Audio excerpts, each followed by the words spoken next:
आज live cities पर आपको बताएंगे बिहार के टॉप 5 नेता जो कुशवाहा समाज से आते हैं। 5वें नंबर पर नाम है आलोक कुमार मेहता का। कुशवाहा नेताओं की लिस्ट में ये 5वें स्थान पर है। ये कुशवाहा समाज के कद्दावर नेता माने जाते हैं। इन्हें 2015 के बिहार विधानसभा चुनाव में सफलता मिली थी। उजियारपुर विधानसभा क्षेत्र से आरजेडी के टिकट पर विधायक बने थे। उस समय बिहार में महागठबंधन की सरकार थी। इसमें आलोक मेहता सहकारिता मंत्री बनाए गए थे। जब तक महागठबंधन की सरकार रही तब तक ये मंत्री रहे। अभी आरजेडी में प्रधान महासचिव हैं। आलोक मेहता 2004 में उजियारपुर लोकसभा निर्वाचन क्षेत्र से सांसद भी रहे हैं। ये राष्ट्रीय जनता दल के संस्थापक सदस्यों में शामिल हैं। ये युवा राष्ट्रीय जनता दल के राष्ट्रीय महासचिव भी रह चुके हैं। इंजीनियरिंग करने के बाद 1994 में आलोक मेहता ने राजनीति में अपना करियर शुरू किया था।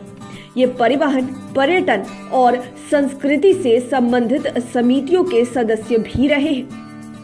सबसे बड़ी बात कि इन्हें तेजस्वी यादव का राजनीतिक गुरु भी कहा जाता है। आलोक मेहता को म्यूजिक, कविता लिखना, ट्रैवल करना, इनोवेशन, पैनल डिस्कशन आदि में विशेष रुचि है। साथ ही मिथिलांचल के क्षेत्र में कुशवाहा जाति पर पकड़ भी है। ये अपने पिता तत्कालीन मंत्री दिवंगत तुलसीदास मेहता की विरासत को और अधिक समृद्ध कर रहे हैं। नंबर 4 पर नाम है नागमणि का। सियासी गलियारे में नागमणि किसी परिचय के मोहताज रही है। एक समय था जब केंद्र में मंत्री रहे नागमणि मुख्यमंत्री नीतीश कुमार के काफी करीब थे। लोजपा से जेडीयू में आए नागमणि की नीतीश सरकार में काफी चलती थी। नीतीश सरकार में इनकी पत्नी सुचित्रा सिन्हा मंत्री के पद पर काबिज थी, लेकिन बाद में नीतीश कुमार से नागमणि का मनमुटाव हो गया। रिश्ते में करवाहट आ गई। अब तक इन्होंने इतनी बार पार्टी बदल ली है कि ये सियासी गलियारे में दल बदलू नेता के रूप में फेमस हो गए हैं। साल 1977 में पहली बार विधायक बने नागमणि अब तक 12 बार पार्टी बदल चुके हैं। सियासी गलियारे में तो यह भी कहा जाने लगा है कि शायद ही कोई दल ऐसा हो जिसकी उन्होंने सदस्यता ग्रहण ना की हो, लेकिन ये किसी भी दल में लंबे समय तक नहीं टिक सके।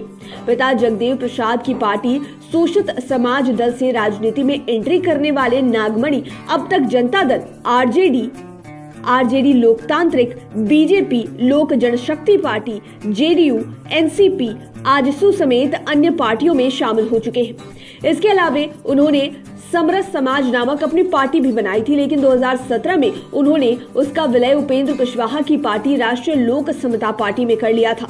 उपेंद्र कुशवाहा के जेडीयू में जाने के बाद नागमणि ने फिर एक नई पार्टी बनाई है। उसका नाम राष्ट्रीय शोषित समाज दल रखा गया है। ये भी कुशवाहा समाज के नेता होने का दावा करते हैं। अब बात नंबर 3 की। इस लिस्ट में तीसरे नंबर पर भगवान सिंह कुशवाहा है। भगवान सिंह कुशवाहा बिहार सरकार में ग्रामीण विकास मंत्री रह चुके हैं। इन्होंने जगदीशपुर विधानसभा का 4 बार प्रतिनिधित्व किया है। ये ललन सिंह के करीबी माने जाते हैं। ये शाहबाद की राजनीति में बड़ा चेहरा रहे हैं और पहली बार 1990 में सीपीआई-एमएल के टिकट पर एमएलए बने थे। इसके बाद दोबारा 1995 में समता पार्टी के टिकट पर चुनाव जीते। साल 2000 में तीसरी बार जेडीयू के टिकट पर विधानसभा पहुंचे। 2005 में हुए उपचुनाव में चौथी बार विधानसभा में जाकर ग्रामीण विकास मंत्री के तौर पर बिहार कैबिनेट में शामिल हुए। 2020 विधानसभा चुनाव में टिकट नहीं मिलने के बाद भगवान सिंह कुशवाहा ने लोजपा का दामन थाम लिया, लेकिन जीत नहीं सके।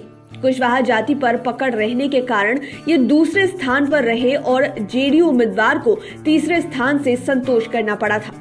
2020 के विधानसभा चुनाव में शाहबाद क्षेत्र के 4 जिलों बक्सर, भोजपुर, कैमूर और रोहतास में जेडीयू को एक भी सीट हासिल नहीं हुई।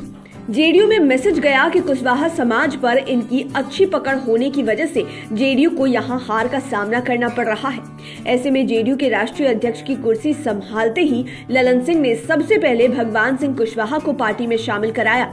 जेडीयू में लौटने के बाद भगवान सिंह कुशवाहा को पार्टी में प्रदेश उपाध्यक्ष की जिम्मेवारी भी दी गई। दूसरे नंबर पर सम्राट चौधरी का नाम है। सम्राट चौधरी बिहार के बड़े कुशवाहा नेता रहे शकुनी चौधरी के बेटे हैं। शकुनी चौधरी 6 बार विधायक और खगड़िया से 1 बार सांसद रहे हैं। सम्राट चौधरी राबड़ी देवी और जीतन राम मांझी के कैबिनेट में भी मंत्री रह चुके हैं। अब नीतीश कैबिनेट में मंत्री हैं। पूर्व मंत्री शकुनी चौधरी किसी जमाने में आरजेडी प्रमुख लालू यादव के खासम खास माने जाते थे। इसी वजह से शकुनी के बेटे सम्राट चौधरी का भी लालू निवास पर आना जाना लगा रहता था। कहा जाता है कि सम्राट चौधरी जब हायर एजुकेशन की पढ़ाई कर रहे थे तभी लालू आवास के कारण उनके मन में मंत्री बनने की इच्छा जग गई थी।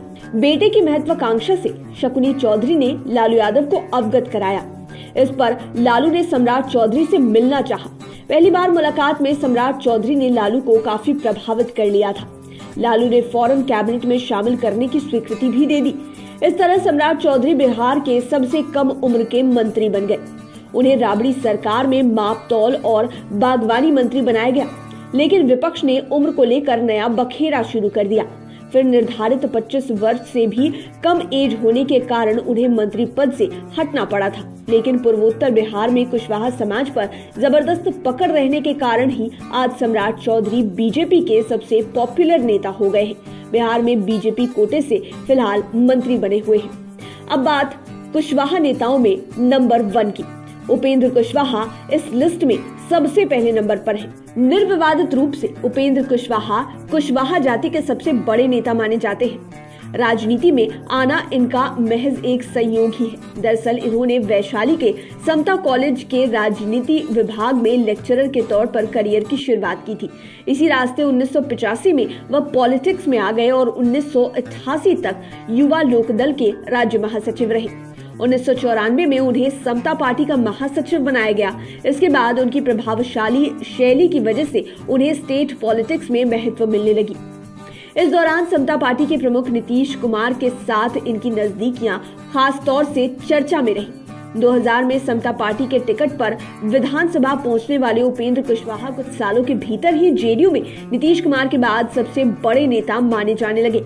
बिहार की राजनीति में साल 2003 में उपेंद्र कुशवाहा उस समय एक बड़ा नाम बनकर उभरे जब नीतीश कुमार ने उन्हें बिहार विधानसभा में नेता प्रतिपक्ष बनाया और इस तरह मुख्यमंत्री के बाद सबसे ताकतवर कुर्सी उपेंद्र कुशवाहा के पास आ गई।